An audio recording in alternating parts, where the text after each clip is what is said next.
I never thought I'd have to defend my leftover jerk chicken and my human rights in the same afternoon, but life has a way of surprising you when you least expect it. My name is Marcus Delaney, and I'm a software developer who works from home in a quiet neighborhood on Hill Creek Avenue. After pulling an all-nighter to meet a deadline, I decided to reward myself with a well-deserved afternoon nap. I remember closing my eyes around 2 p.m., the sunlight filtering through my blinds and painting soft patterns across the wall. The house was calm, silent, just the way I liked it. What woke me wasn't an alarm or a phone notification. It was the unmistakable clinking of dishes from my kitchen. At first, my groggy brain tried to convince me it was a dream. Maybe I was dreaming about cooking something delicious.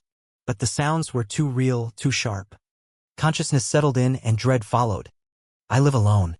I sat up, heart hammering in my chest. Was I being robbed? Who breaks into someone's house in broad daylight?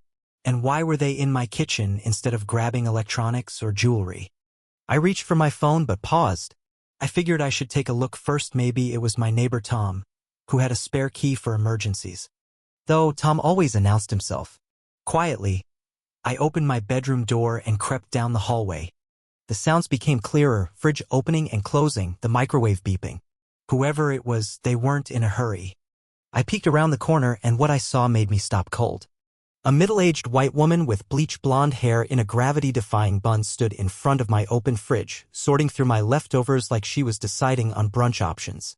She wore a hot pink velour tracksuit and was muttering to herself about seasoning levels and food presentation. "Excuse me," I said, trying to summon authority into my voice. She jumped and nearly dropped the Tupperware container of my jerk chicken. She stared at me as if I was the one who had broken in. "You're home." "Yes," I replied. "This is my home."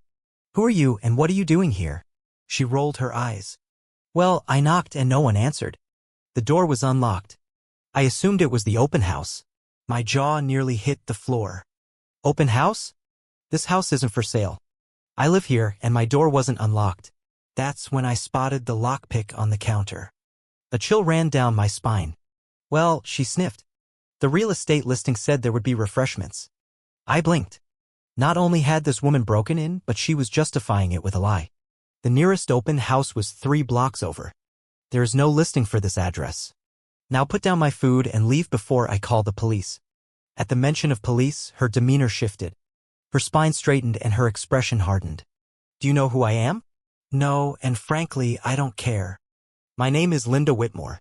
My husband is good friends with the chief of police. I was invited here by the homeowners." "Clearly not you. I think you're the intruder."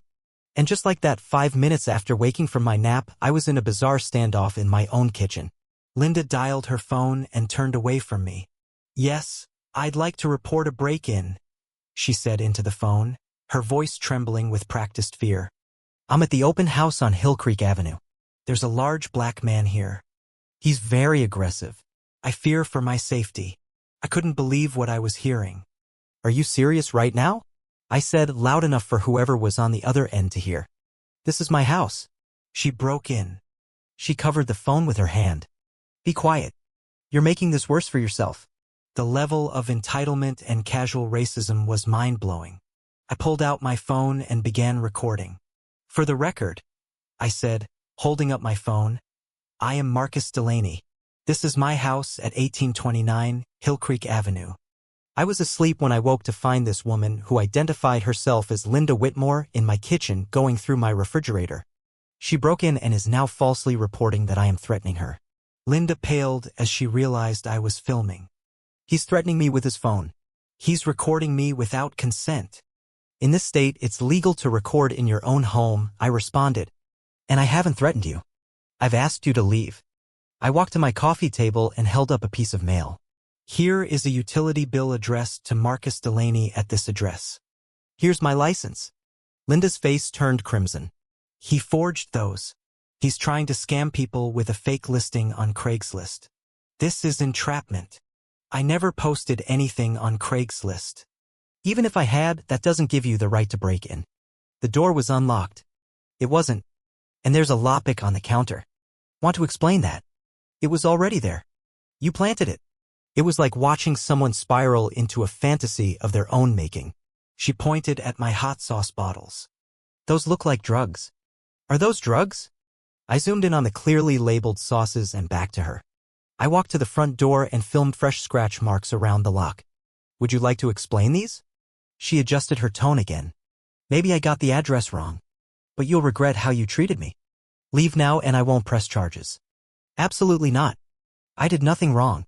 Sirens sounded in the distance. Linda fixed her hair and straightened her tracksuit. I braced myself. The officers arrived moments later. One was a white man named Officer Grant, the other was a black woman named Officer Jenkins. Good afternoon, officers, I said. I'm Marcus Delaney. I called about a home intruder. I called too. Linda rushed forward. He's been threatening me. Officer Jenkins raised a brow. Let's hear both sides. I explained everything, showing them my ID and the recording. Linda tried to play the victim. I saw a listing online. Horizon Realty, maybe? Officer Jenkins tapped her tablet. No listings at this address today. The nearest one is on Grandview. I added also, the video shows her eating food from my fridge. Linda looked cornered. This is ridiculous. I have friends in high places. Ma'am, Officer Grant said, do you have ID? She handed over her license.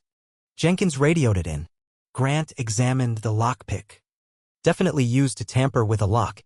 Jenkins returned. Ma'am, there's an outstanding warrant in Davidson County for shoplifting. Linda's eyes widened. That's impossible.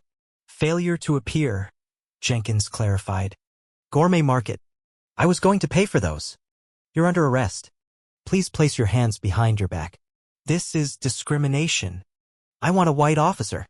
Grant raised an eyebrow. I'm white. I agree with everything my partner said. Linda tried one last act of defiance, lunging toward the counter and grabbing my hot sauce. Jenkins disarmed her quickly. Hot sauce is not a weapon. It is when you try to throw it. Linda kicked my kitchen island, then claimed she was injured. You made me do this. Ma'am, you're also being charged with attempted assault. As she was being led out, Linda turned to me. Your jerk chicken looked dry anyway. That one hurt. After they took her away, Officer Jenkins took my statement. Thank you for recording this. It really helped. Appreciate you both handling it so professionally, I said. We see these kinds of situations more than you'd think.